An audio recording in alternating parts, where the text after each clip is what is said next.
साहित्यिक सचेतना समूह के सभी आदरणीय सदस्यों को शारदा कनौरिया का प्रणाम। आज हम बात करेंगे मानव प्राणी। मानव प्राणी चेतना से सृजन की दिशा में।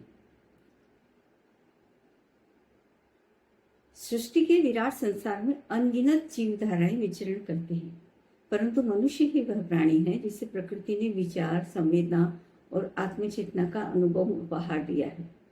यह वही जीव है जो केवल जीवन जीता नहीं, जीवन को दिशा देने और उसका अर्थ खोजने का प्रयास भी करता है। मनुष्य के भीतर सृजन की क्षमता नहीं है। उसने केवल अपने लिए जीवन नहीं रचा, बल्कि सभ्यता की नींव रखी और विज्ञान को जन्म दिया। साहित्य की रचना की और संगीत की मधुर लहरियां गुंजाए। वह केवल इतिहास का दर्शक नहीं रहा, बल्कि उसका निर्माता भी बना। उसकी विचारशीलता उसे अन्य जीवों से विशिष्ट बनाती है। वह सोचती है, प्रश्न करती है, वह निर्णय लेता है और अपने कर्मों को विवेक के प्रकाश में परखता है। इसी प्रक्रिया में वह नैतिकता, धर्म और आत्मचिंतन की गहराइयों तक पहुंचता है।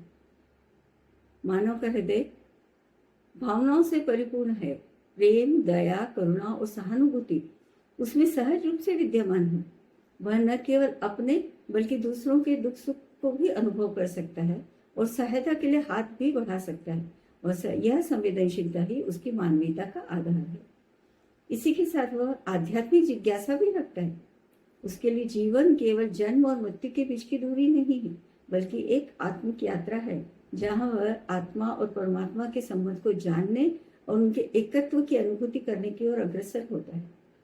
आज जब संसार तकनीक की ओर तीव्र गति से बढ़ रहा है, तब यह आवश्यक हो गए कि हम संवेदना, संस्कृति और अध्यात्म के मूल स्रोतों की ओर लौटें, क्योंकि मानव होने का अर्थ केवल विकसित होना नहीं, बल्कि जिम्मेदार, जागरूक और सृष्टि के प्रति समर्पित होना भी है।